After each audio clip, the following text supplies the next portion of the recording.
Good morning. I want to wish you a happy Memorial Day if you're here in the United States. But I want to devote this time on this video to discussing the Golem project and just how vast it really is. I touched on Golem. You can go back and look at one of my first blog posts, like within the first three or four maybe. Right after I joined Steam, I discussed it just briefly. I didn't know a lot about it, but just opened up the conversation. And I was studying it this morning, and it just like occurred to me how enormous this project has the potential of being. Now we know that supercomputing is not something new, nor is cloud-based computing, and the likes of Amazon and IBM.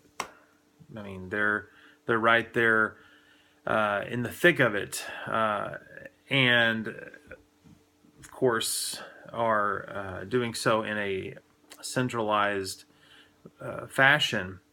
But to consider this supercomputing ability and to offer it on a decentralized platform is truly brilliant, where those around the world can offer unused space and can create this network. I believe that even the big heavyweights will be attracted to this and will gravitate towards it. Now, Golem is an Ethereum-based token. That's true, and so it's on the Ethereum blockchain.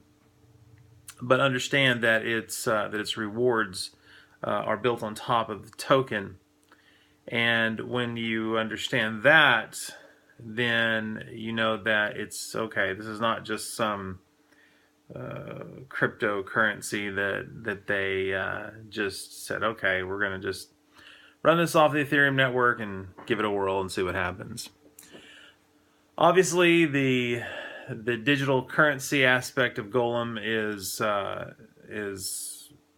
exciting to think about, its monetary potential, but that will come. That will obviously be just a natural, a naturally occurring event. I mean, it's gonna do well, I believe. My goodness, its market cap. Let's take a look at its closing in on $400 million. It's huge.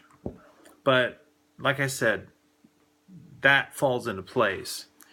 When you study cryptocurrency, you have to look at it from its from a technical point of view, and to study its history and what their vision is. I mean, if you read their own white paper, the Golem Project white paper, I mean, even they say, hey, in so many words, that their intent, among other things, is to really, take a piece of this market when it comes to supercomputing and the big companies out there that have an edge on it and need for it, like IBM, Amazon, others, that they might very well gravitate towards something like this, and knowing that when you're looking at blockchain technology, as a whole, that it doesn't have the same constraints, because I mean, this is a true like open wilderness out here that is only going to develop into modernize and to grow into something potentially exciting. It doesn't have the constraints, because you don't have to deal with all of these fat cats, is what I like to call them, where they are just simply wanting to, and you see this in any type of centralized system, whether it's a central bank or a corporation. You see it even with social media, how you've got the big dog at the top that controls everything. And there are some occasional advantages of that, but usually it's to the negative, disadvantages. So to have this supercomputer that's decentralized and not where you don't have this particular control freak at the helm, that in of itself is refreshing. And where will all this lead? Well, I mean, it's exciting because of its financial potential, but it will, again, just like blockchain technology in general, will revolutionize our society, not just in America or in Europe, but around the world. I was thinking about Peter Russell's book, which was written in 1982, called the Global Brain, and how and this was something that was written, like I said, 35 years ago.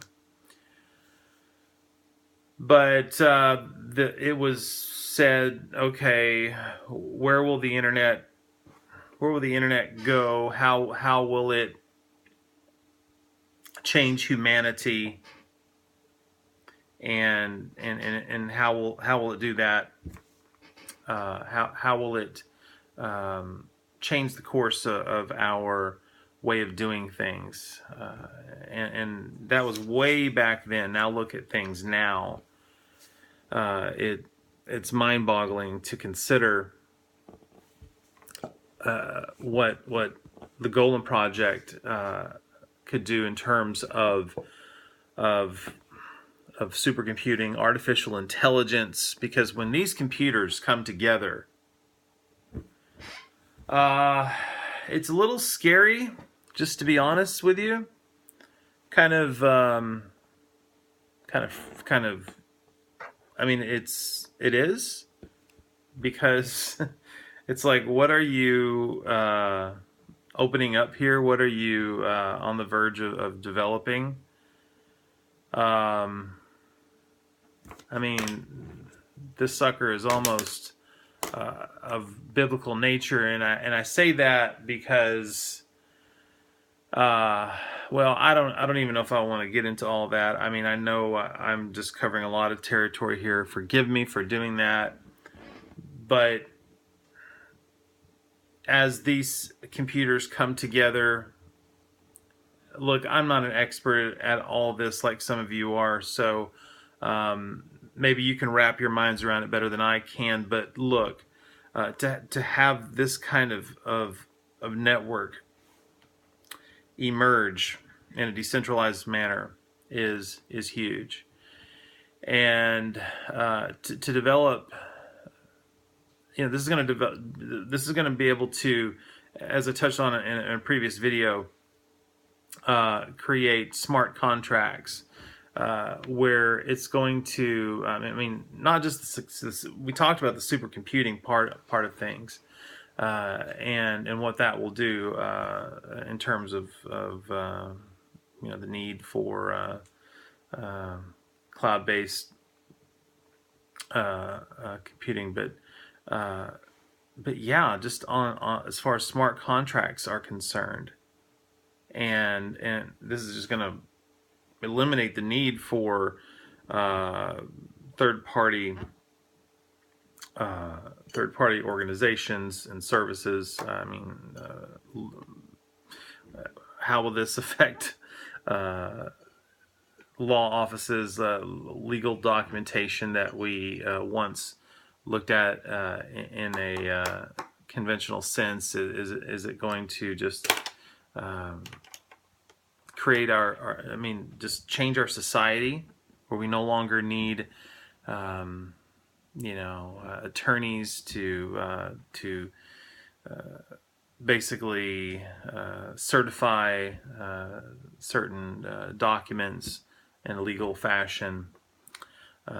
Every industry, no matter what it is, banking documents, financial documents, real estate, you name it. But that's just, the smart contracts. That's a big part of it.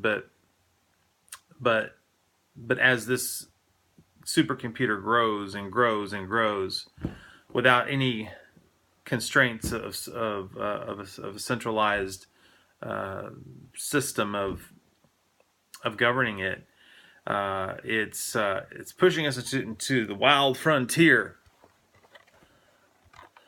And so we don't know how far this will go. We don't know if it will be completely successful or not. But it's definitely something to think about, and you can see how the digital currency aspect of it could be a wild ride.